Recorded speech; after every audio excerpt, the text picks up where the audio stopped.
We've decided to go into the vault today, and maybe for future installments as well, we'll be reviewing some of our favourite movies, and we're starting with Spider-Man, yeah! Round of applause. Whatever. This movie came out in 2002, it was directed by the legend himself, Sam Raimi, and yeah, I really love this movie. I also really like this movie. Yeah. It's a very fun movie to watch. So it starts off as, basically, where every superhero movie starts with the origin story, and Peter Parker's in high school, even though everyone in high school is 35 years old. That's literally my made note. Is fucking, what's his name? Is it Joe Manganiello or whatever his name is? Yeah, Kevin Nash. Yeah. Magic Mike. He just looks like 30 in this. That's ridiculous. But the thing is, I would take him as Flash over Great Khali every day of the week. Great Khali. I just don't like the new. Yeah, I don't like the new Indian Flash at all. And I need it. I know. I'm like, everyone. The funniest part is their teacher looks younger than all of them. That's great. I don't care really about that too much though, because they're all really good actors giving good performances, so it doesn't bother me at all. And it doesn't focus on high school that much. They graduate so early in the movie. He's literally in high school for 5 minutes, and it's him becoming an adult, so it doesn't really feel weird that he's older. Yeah. Yeah, I agree with that at all. 100%. Yeah. So I think the casting in this movie is actually just perfect. That was the first note I wrote. The casting of Willem. I'm something of a scientist myself. And James, as father and son, they look enough alike that it's realistic. They're not like twins. So good together. Yeah, and that's what the chemistry they have is great. The chemistry between everyone in this cast is honestly off the charts. I feel like most superhero movies actually, in general, just have such good casting. Most of them. Just, especially with Marvel, I find, I can't really think of any Marvel castings off the top of my head. I'm sure there are some that have been absolutely terrible. Are we counting, the Fantastic Four? The newer ones? I still thought the cast... we'll switch over to your screen here for a second. Oh, no. Professor X. No, it's just one of my notes is Charles Xavier, because in the scene where they're in the lab, there's a bald guy in a wheelchair. I was like, the X-Men Easter egg. The X-Men exist. A bit random, eh? Tobey Maguire is Spider-Man. He is Spider-Man to me. Yeah. He is my favourite Spider-Man, and I don't care what anyone says. Most people jack off Tom Holland, but no, not for me. One of the big complaints about this movie is that Spider-Man doesn't tell enough jokes. He doesn't, rip enough people out. He's not enough of a loudmouth, really. I think he is, though. I don't agree with that at all. I feel like he is, 100%. What are you doing up there? Staying away from you. That's a cute outfit. Did your husband give it to you? Cheese! I knew you two were in this together! Hey, kiddo, let Mom and Dad talk for a minute, will ya? It's you who's out, Gobby. Out of your mind. He isn't Spider-Man that much, which maybe is why people have thought that. Because most of it is him becoming Spider-Man. But yeah, when he's Peter Parker, he does it so... I believe him so much as being this awkward, nerdy guy in high school. Well, maybe not in high school because he's 30, but this awkward, nerdy guy when it comes to the emotional scenes, honestly. So good. Yeah, the scene where Uncle Ben dies. I love it. Yeah, the scene where Uncle Ben dies, honestly, I think it's so emotional. Even to this day, it hits hard. It's just because he was such a dick in the car. Peter was such a dick to him. I know, and then, you just feel so bad because it's he didn't know that it was going to be his last moment. But then, all he had to do was just not be a selfish little prick and stop that robber. And the robber says, "Thanks, kid," or whatever he says. It just hits. I missed the part where that's my problem. Home. Every superhero movie basically shows a father figure getting killed. It's the only way you can have a motivation to do anything. But it's so well, I reckon. It goes so well, even though, it's basically the whole part of Uncle Ben getting killed by that guy is rendered irrelevant by future installments.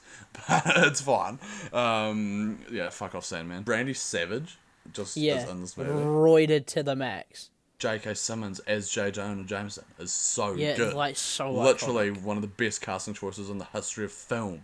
It is amazing. He is so he just steals every scene he's in. He's just so good. 100%. And like they had to bring him back for the Marvel MCU movies because there's no way you could have recast him really. Speaking of other things that I love about this movie, the music, the Spider-Man theme by Danny Elfman is so iconic and just one of the best themes best superhero themes out there, I reckon. Yeah. Even the opening sequences of these movies are just, I don't know. That was one of my main points that I just loved. Like the setup from Peter to Spider-Man just works so well.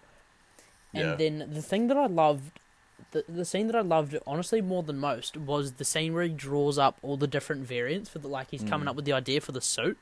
Yeah. That scene just really did it for me. I really enjoyed that. I just think Sam Raimi as the director is just so good. And I'm glad he's getting to come back for Doctor Strange. But yeah, the end scene where Spider-Man and Green Goblin are fighting and just how violent it is. It's honestly fucking brutal. Especially for a movie that's not like R-rated. Like, it's fucking...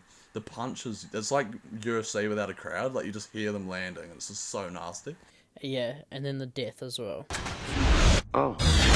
The effects of this movie as well, I think, hold up pretty good. There's a few that are dodgy. Yeah. But... it definitely improves with Spider-Man 2, but they're not too bad. It's not like... There's nothing that stands out so bad that you're like, okay, that is literally so bad. That's just terrible. Oh, there is one...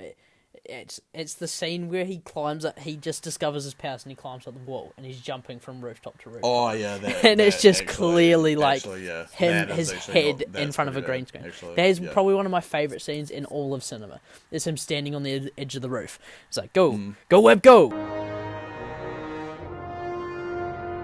Tally ho. There is one thing that... If we're talking about the effects, practically, I think the Spider-Man suit in this is phenomenal. I love it. I always wear it in the Spider-Man PS4 game. But the Green Goblin suit is something that is quite criticised for looking a bit like dumb. It looks a wee bit silly, but I just couldn't imagine it any other way, though. I've heard it compared to like Power Ranger suit. It does seem a bit like that, and especially at the end when you've got that action scene where it's so brutal, and I just can't take it completely seriously when he's wearing that suit. I don't know. It just... Because it, like, you got Spider-Man, his mask is tearing away and he's all bloody, and then Green Goblin's just in, like, this plastic suit. That just, I don't know. Another negative I have with this movie, which is kind of, like, a big thing, is... So you've got Spider-Man character development leading up to Spider-Man. It's all great, you know, Uncle Ben's death, he has to become Spider-Man. And at the same time, Norman Osborn, he's going to be shut down by... Yeah, they have, like, an Air Force... group or something. He creates shit for the military basically, and they're like, yeah, you're not having any results, we're going to shut you down. Classic as a test experiment on himself becomes turns into the epileptic cousin when he's all when he's on the testing table, when he's strapped on. The scene where Harry comes in and he's on the phone, he's like, what are you doing? He's like, last night I was...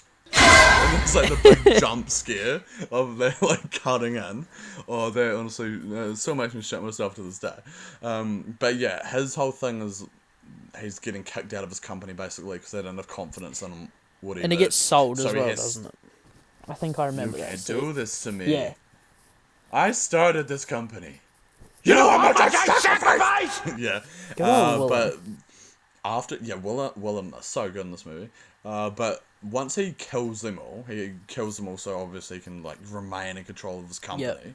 He doesn't really have anything to do, and then his whole plan is, like, he wants to team up with Spider-Man, and it makes no sense to me whatsoever. Yeah, like, I understand where you're coming from. Plan? Like, he has a point, but not, like, a real... Like, he has to be in the movie, but his existence of being there is... It's like they couldn't figure out why, like, how to keep him in the movie. And for some reason, he uses a sleeping gas on Spider-Man and is talking to him on the roof. It's like, we should team up. And it's like, why? Like, that's so weird. It's so random. Like, what are you going to team up and do? And it's like, he's actually being sincere about it as well. Like, I just don't get it. It's such a weird plan. And... that's like the whole conflict between Spider-Man and Green Goblin. Yeah. Is that Spider-Man refuses teaming up with him. And it's just like, I don't know. He's like the butthurt, like, simp. It's just a bit dumb. Like, it's just a bit of a dumb plan. But anyway, that's kind of... I don't have a whole lot of negatives, really. That's just kind of... what is happening? There is one scene. It's where MJ's walking through the alleyway, and it's the guys start following her, and then when they're confronting her, they just start, like, barking at her. They're just like... Arr, arr, arr. It's like, what the fuck is that? It is a bit random. I was just, like...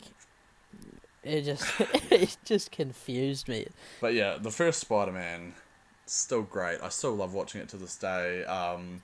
Definitely one of the childhood favourites and one of the adulthood favourites. Not my favourite Spider-Man movie though. No. I feel like we will be getting to that. Yeah. But The Amazing Spider-Man 2. Still pretty good.